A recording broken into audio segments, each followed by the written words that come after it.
Well, we're back. Hey, we're back. Hey, we're back. I just got back. Does anybody care? Listen here, Pilgrim, we're back. Hey, we're back. Hey, we're back.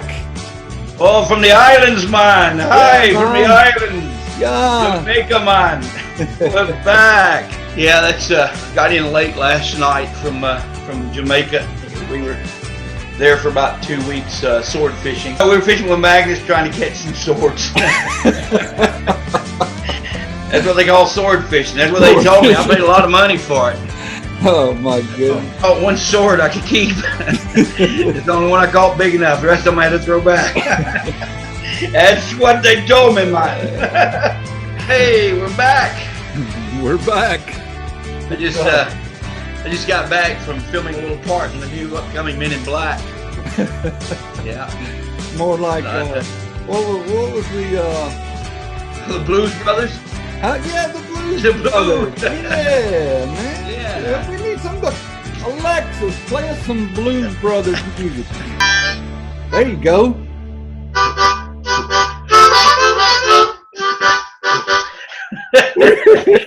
You were too slow, Alexis. Hey, how you like my sports coat? Can you see? I like that. People don't like. I mean, I paid a lot for this thing, but it's like Isn't it fall, huh? It's what? It's a fall. It's like orange. It's a fall color. I like it, man, but I don't have the nerve to wear it very often. Well, why didn't you buy it if you don't have the nerve to wear it? You had the nerve to buy it, but just not wear it out in public. I bought it in a fancy men's wear store, a men's suit store.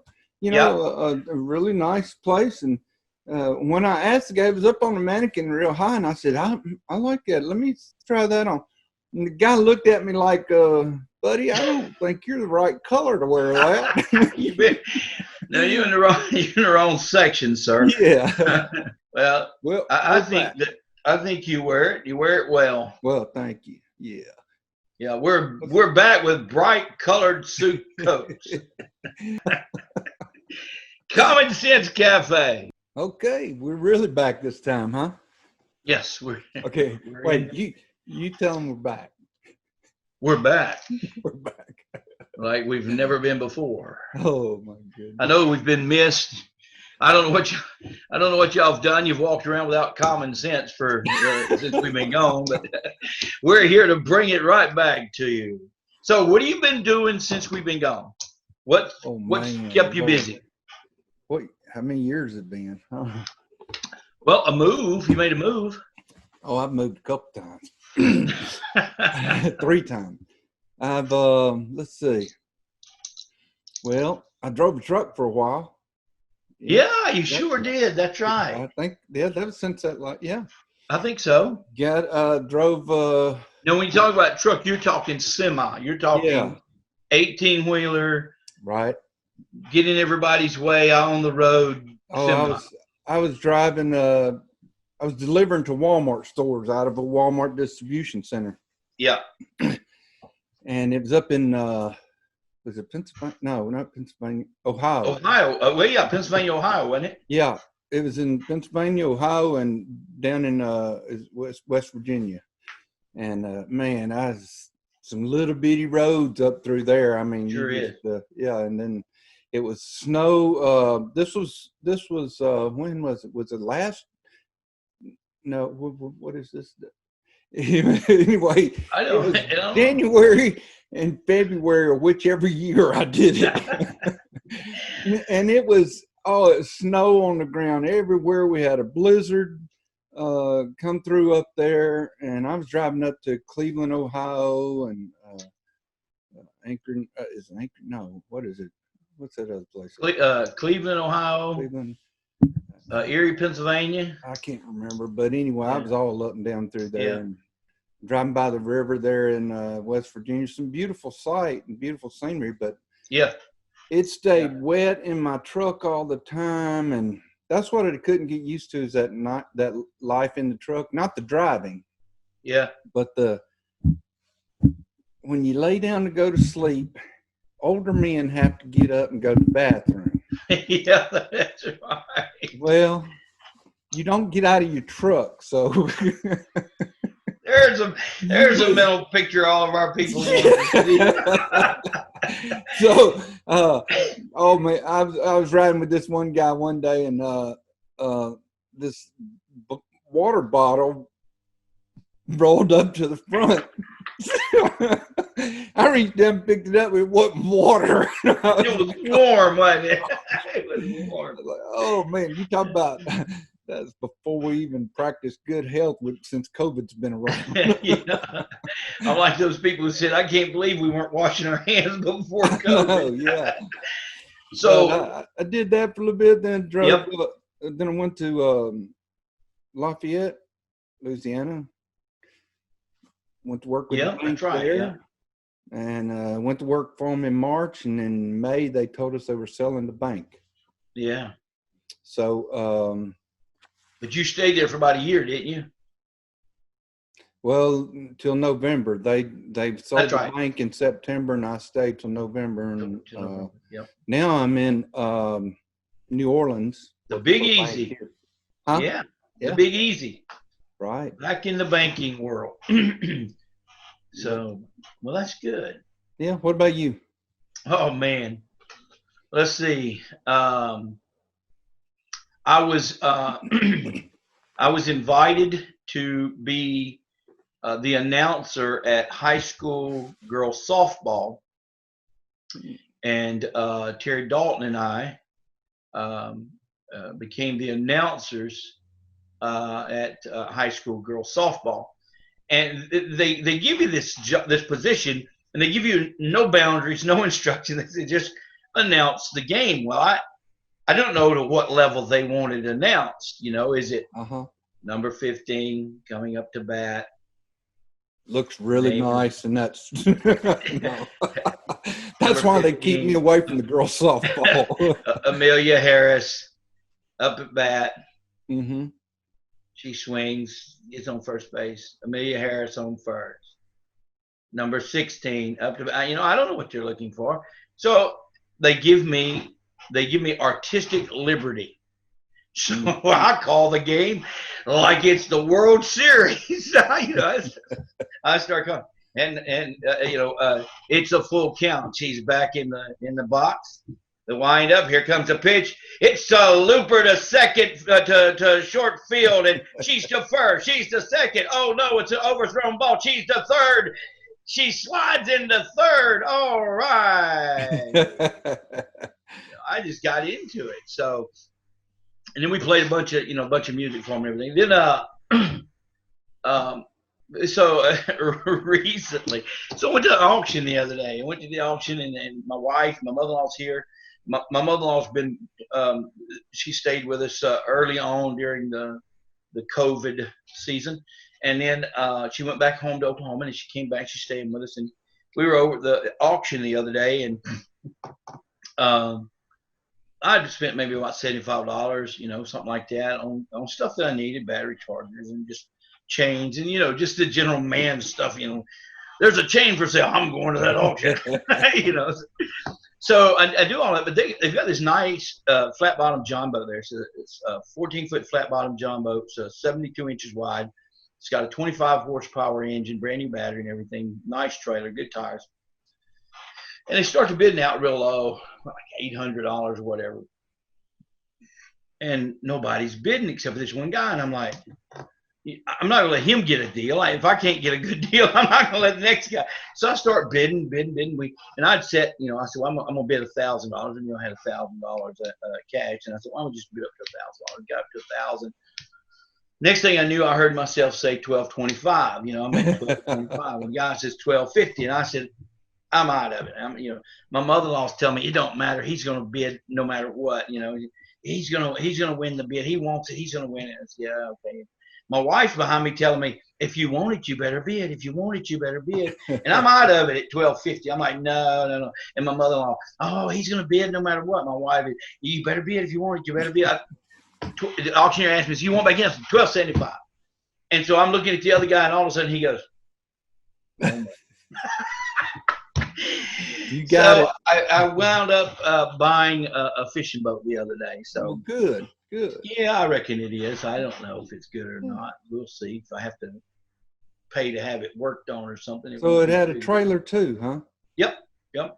Yeah, I took I took my mother-in-law and my wife fishing the other day in it, so I made them endure it or enjoy it with me. So, but that's about it. We of course been working and dealing with the COVID. We had church. My pastoral role. We had church outside, drive up church from March until June. I think it was a total of like 14 or 15 weeks, something like that. Yeah.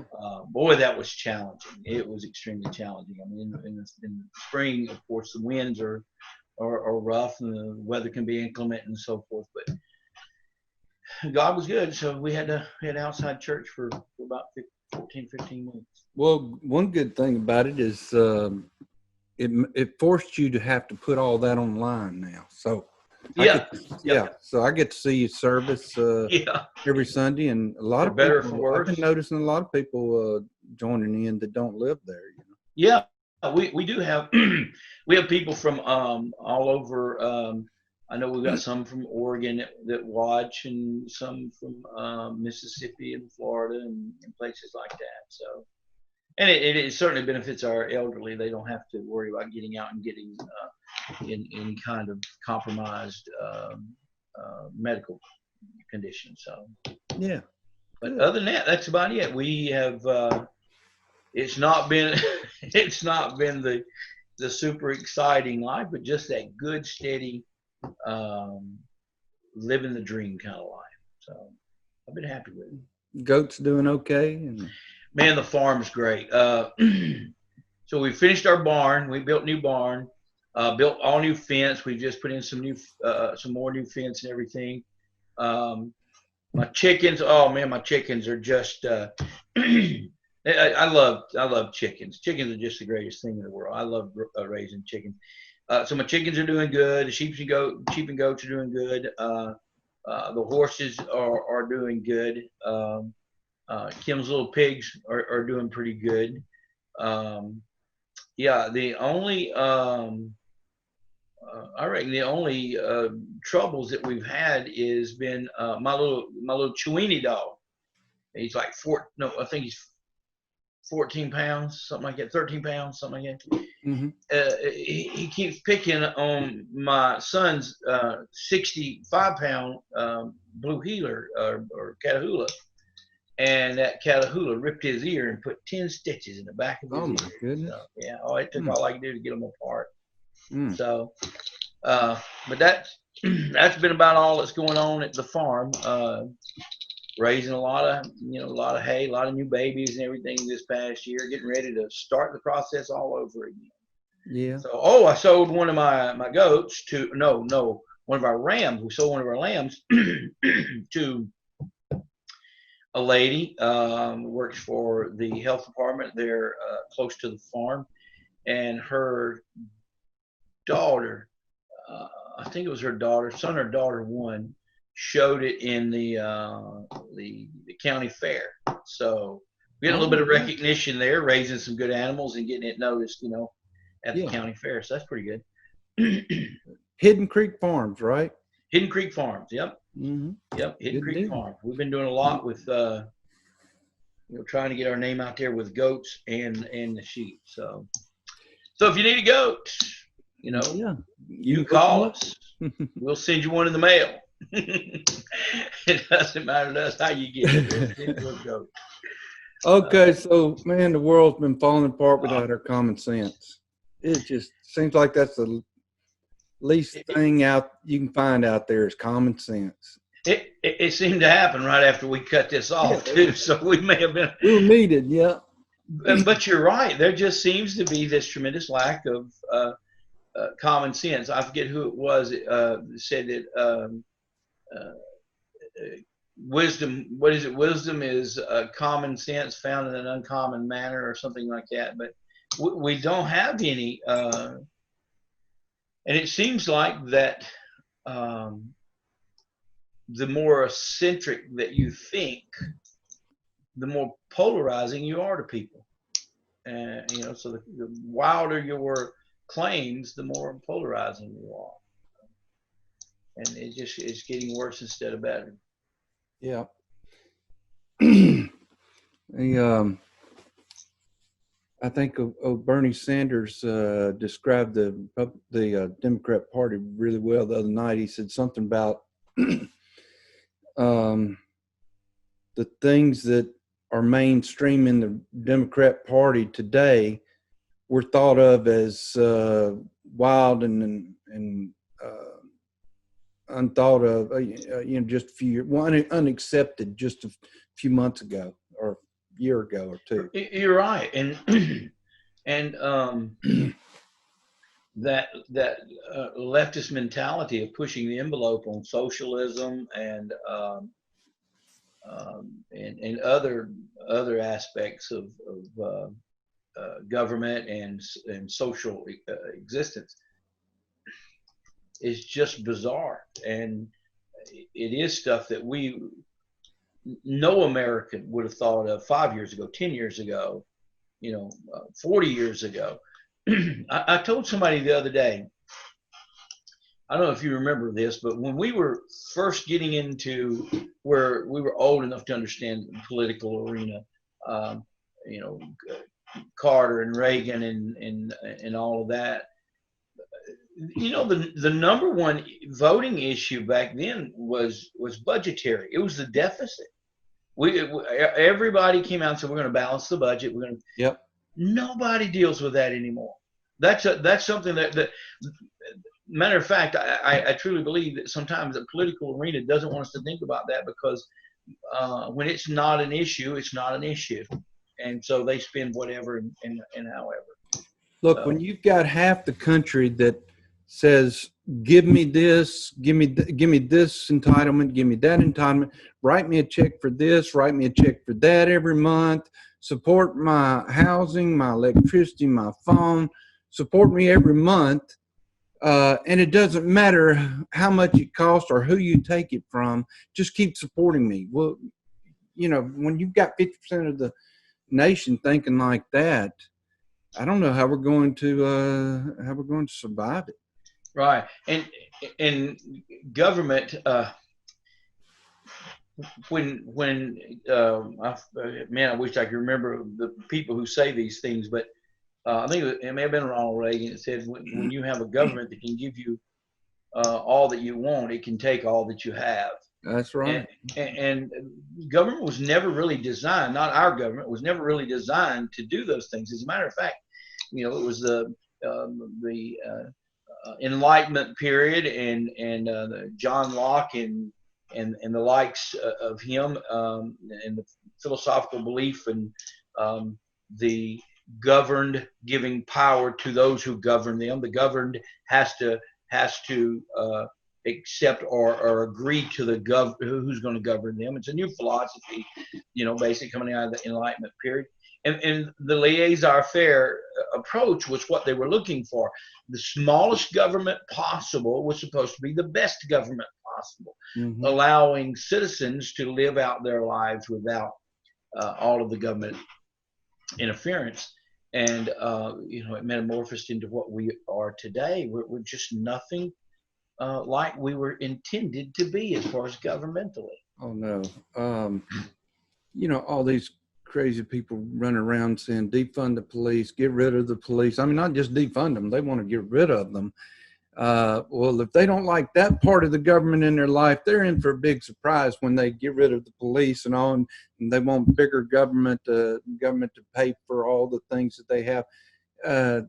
That's putting government right in your living room, right in your kitchen, and right where they can control everything about you.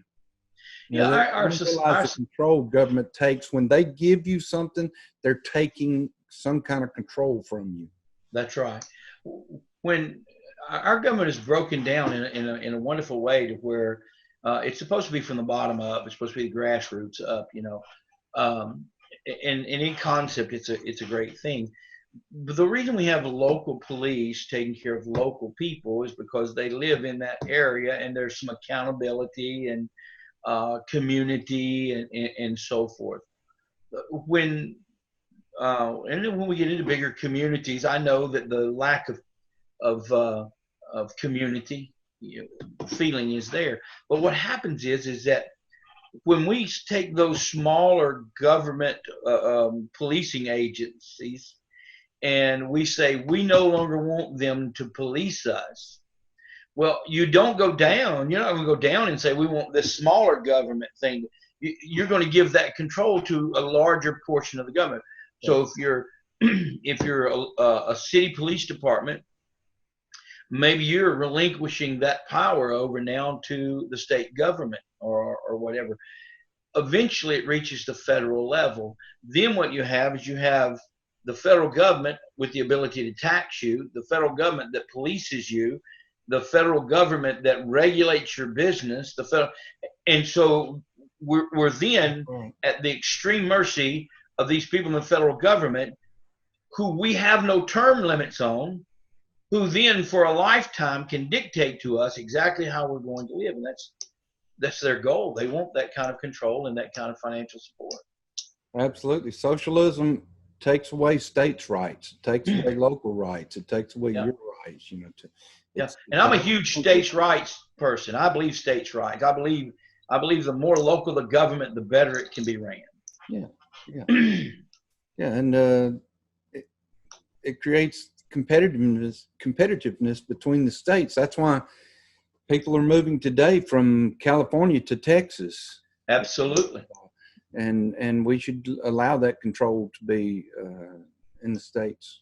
We began to lose that control when state tariffs were removed, where you couldn't tariff, and we had intercommerce system, and I know that some of that is good, but the other thing that I've noticed is that we have redefined. Well, there's new definitions out there today.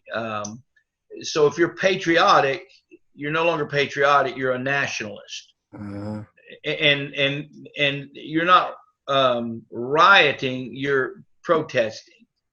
So they're just redefining the activities that are going on around us. The book 1984. I mean, it's just coming to fruition in front of us. It's redefining speech, redefining words, redefining actions to where they're not what they, or what the action defines them to be. So why do you think we're not a patriotism or very patriotic nation anymore? Why is it?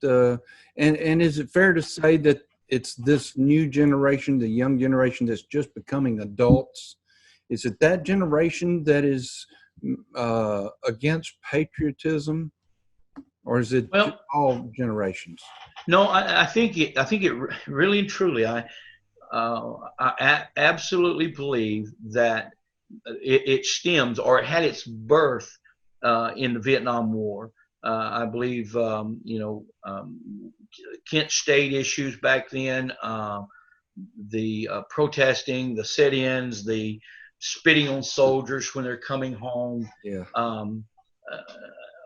And prior to that, people are going to say, well, prior to that, there was propaganda. World War I, World War II, there was a lot of propaganda about us saving the world and so forth. But I believe it started at the Vietnam War. I believe that generation then began to raise children. Who was it? Was it Jane Fonda? That goes down and betrays our servicemen. When it Jane Fonda? I hope I'm not quoting the wrong one. Oh yeah, So we began to see that generation. So you have the Vietnam generation. They're coming home. They're being spat on and everything. And those liberals, if you please, began to raise extremely liberal children.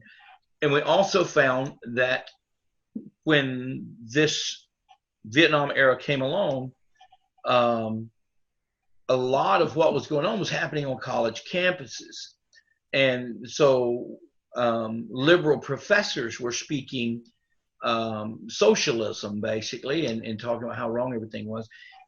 that is perpetuated today in our collegiate system, and we have a strong liberal socialistic propaganda from our collegiate system. But when Vietnam, the college age group of Vietnam era began to have children and raise them with the same mentality that they did, it just began to mushroom and mushroom and mushroom until I think that we are where we are today, where patriotism is now associated with nationalist or nationalism, meaning um, kind of like Japan. Japan were nationalists. Um, but patriotism is this huge thing. It's more than what anybody can even comprehend. And I know the flag is just a symbol. I understand that. I know that it's Right. a piece of cloth. But I do funerals. I do a lot of funerals this past year, and I've a lot of them have had military commencements there. They've had the honor guard come, and these young men, or whether it's performed by some of the VA or whatever, these men come out. And I watched one. It's pouring down rain. We're underneath the thing. Everybody's got umbrellas. They're standing out there in the weather, rain dripping off their hats and everything. They go through the whole deal, and they come up and they take the flag off of the casket, and they very solemnly fold this wonderful flag. But here's the thing that always makes me choke up. They then go, it doesn't matter if the man had or woman had served 2 years or 20 years, they go and they kneel down at the widow or the children, and they present this flag. And here's what they say. I won't get it exact, but they say, on behalf of the President of the United States of America and a grateful nation, we want to present to you this flag in thanks for your loved one's faithful service.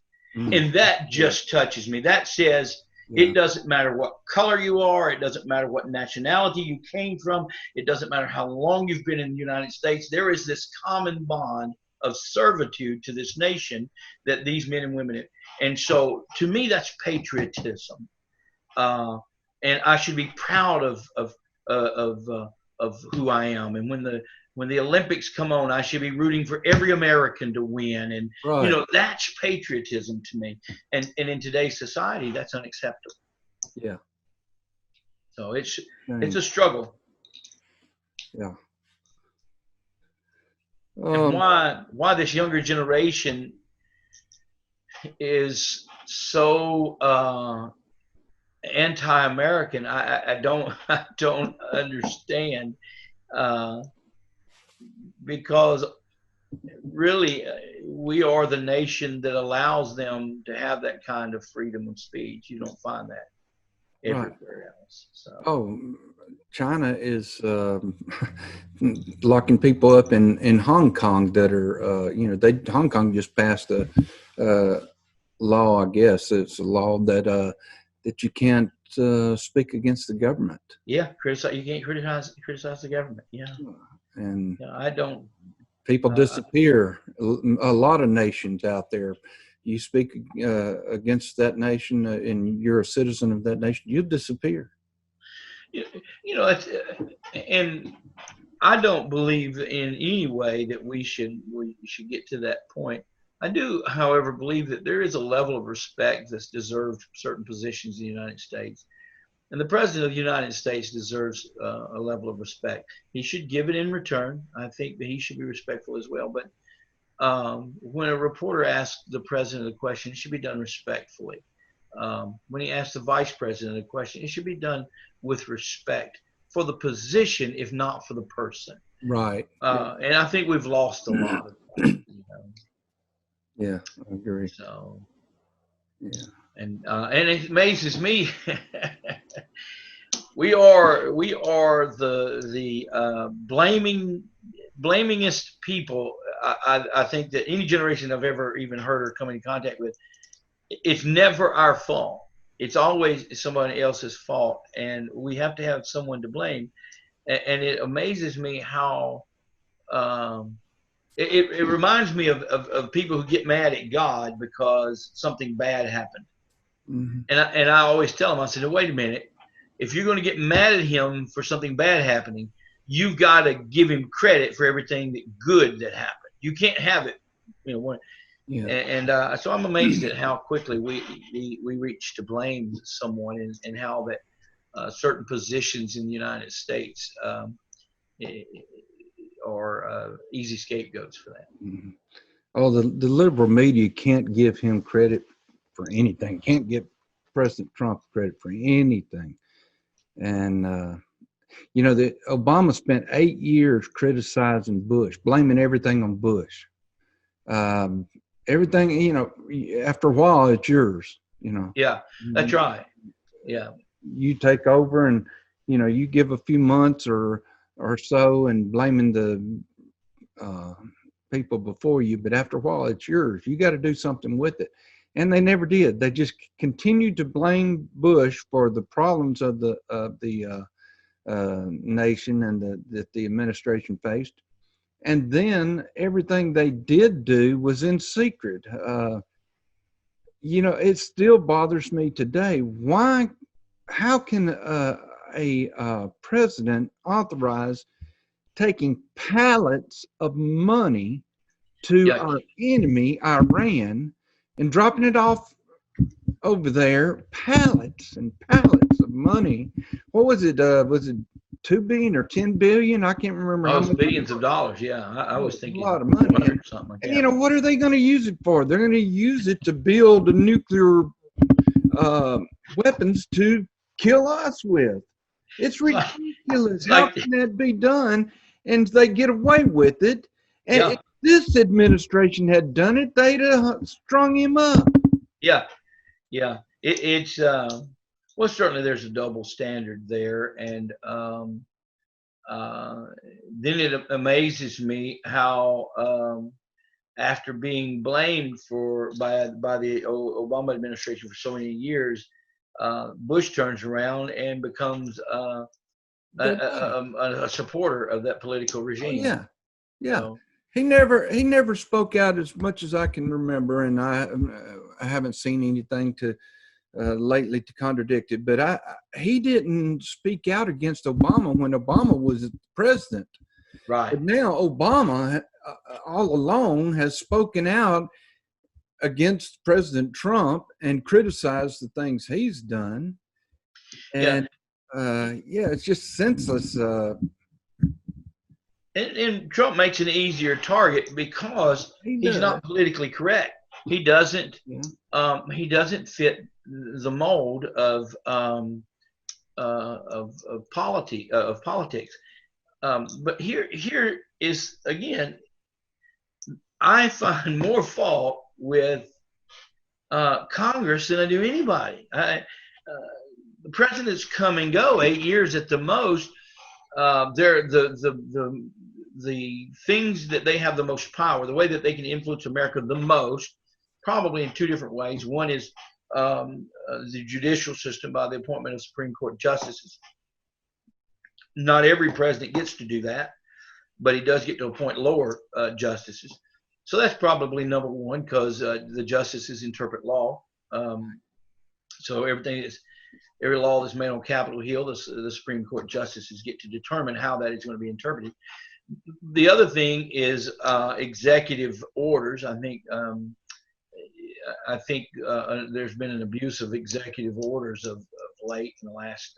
It's the only way you get anything done now. Yeah. You cannot pass anything through Congress that doesn't come out the other side twisted 1,000 times more costly than it went in. Yeah. Yeah. And everything that's attached to it. Everything's. I mean, you can have a tax relief bill, and it's going to go through Congress. And by the time it gets to the other end, there's 1,000 things tacked onto it. Okay, we're going to give you this tax break, but in return, you're going to give us, whatever it might be, money for Planned Parenthood or money for inner city art. All of this kind of stupid stuff. The first relief package, and we ought to dig into that. I'd really like to I found it hard to even get an actual copy of the bill on the first relief bill that was passed. Oh yeah. But all of the different things that were tacked on to that. Oh yeah. Yeah. Here's the thing and this is the thing that every American should understand, and every American should demand.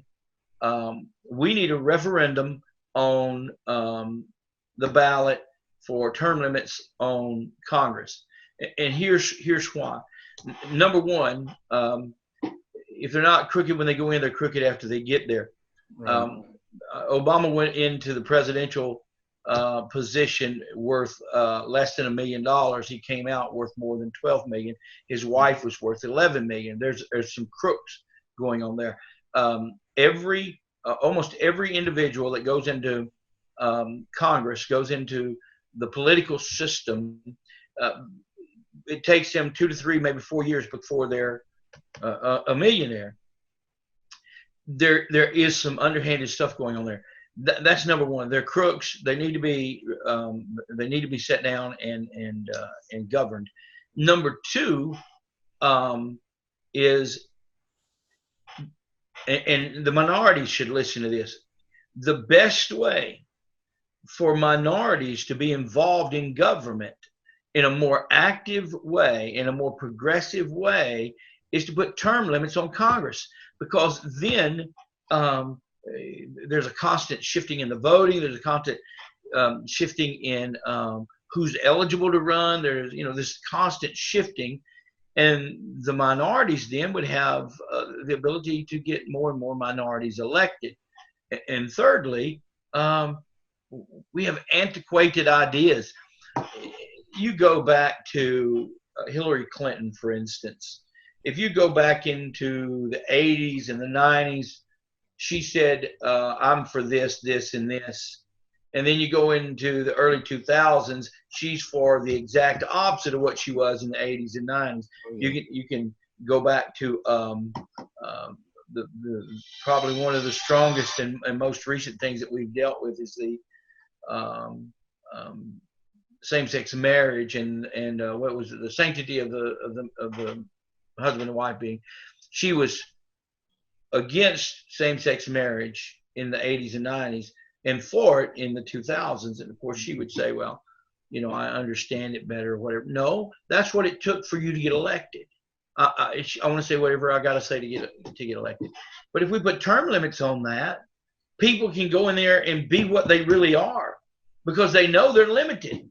And so when we elect them and they go in and they know that they've got a certain amount of time to be there, they don't have to run for another race. They're going to be there for that one period of time, and that's it. So I think it'd be beneficial all the way around. The problem is you're asking people to pass a law that's voting themselves out of office. I think it has to start with the state. You've got to have, I think you start with the states saying, for our state, we are determining term limits for not only the state government officials, but the senators and the congressmen that represent us in Washington. We're setting term limits. Once you get a state that goes that far and will pass that, you won't get it passed nationally right away. But if you get a state to pass it, and then the next state will pass it, and another state will pass it, and another.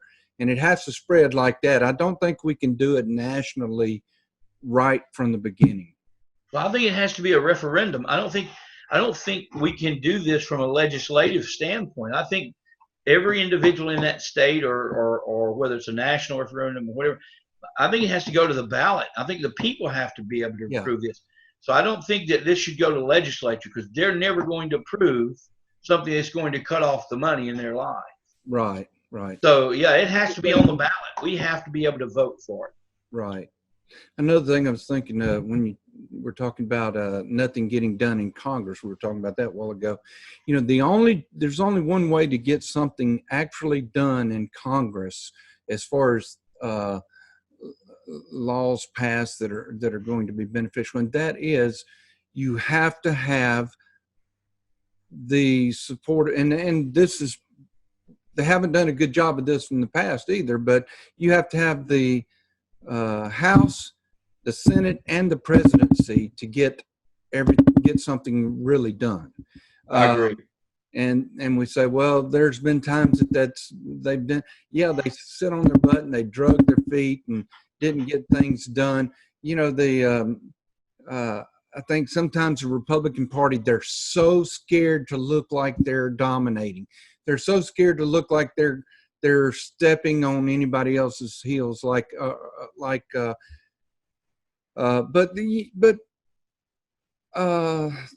Democrat Party, they don't care. They don't care what you think. When they get into, if they had full control of all three segments of government, they wouldn't care what you thought. They'd pass laws right and left, and they don't care if it looks partisan or not. But all the Republicans, they want to make sure it doesn't look partisan.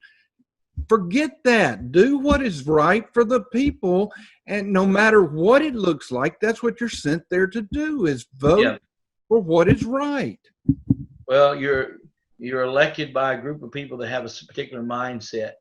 You should vote their mindset, not your political, not what is politically best for you, but what is the mindset of the people that you're representing. But there is no representation really anymore. You know, even this Black Lives Matter and Antifa and some of these other movements and everything. The reason the Democrats support these type of things is because they know in this coming election, Trump probably was going to get reelected. They needed something drastic to try to sway people to their side. Oh yeah. And so they come up with this false narrative here, and they jump on that bandwagon, and they would rather be ridiculously overboard and exaggerated in all of that than lose the election. I swear I don't see how they say some of the things they say with a straight face. It's just which one? Who is that? Well, liberals and the Democrats. Oh yeah. As if we're the idiots out here and believe everything they say. And honest to goodness, there are quite a few that believe everything they say. But when you have the media on your side, you can propagate anything you want to. Oh yeah. If you say it enough, it's true. Yeah. Look, we got to stop here. Okay. I hate to in the middle of this, but this is a topic we can take up next time. But sure, yeah, getting a little long here. I think we need to stop, and we definitely need to bring some common sense back into government. And absolutely, to do it, you've got to get the people with common sense to get out there and vote. Yep. It is my biggest argument, or when I get on my platform and want to shout it out, is that the average everyday person, common sense individuals that work hard every day in this world, blue collar workers, they don't vote. They don't vote because many things, but one is they're so busy, they don't know where to go register. They don't know where to go vote, and they don't take off work to do it. They're just too busy. Yeah, keeping their heads above water, keeping their kids participating in the things from school and everything.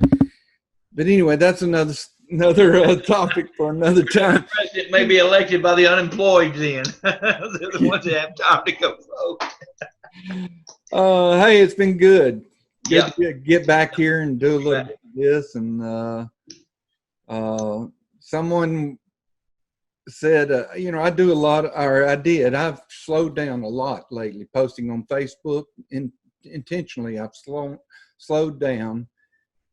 Felt like I was just getting to where I was looking like an angry person, and I'm not. I love people. I love I love life, and I'm adventurous. But the way our government is running today, it just aggravates me to no end, and I feel like I want to tell everybody and spread news. But I was accused of someone said, well, it doesn't do any good to post all that stuff, and you're never going to convince somebody from the other side by your post. Well, we may never convince anybody by by our blog here, but we can't say what's the saying? The only all it takes for bad people to is for the good people to be quiet. Yeah, You yeah, know? yeah. For the way that bad people continue to get ahead in life is good people don't do anything to stop it. Yeah. So. Well, I believe that we've probably solved all of those problems. So I'm sure one of us, once this gets posted, one of us will get a call from somebody way high up and ask us to start advising. But until then, I'm Jeff. I'm Kevin. This is Common Sense Cafe. Yep.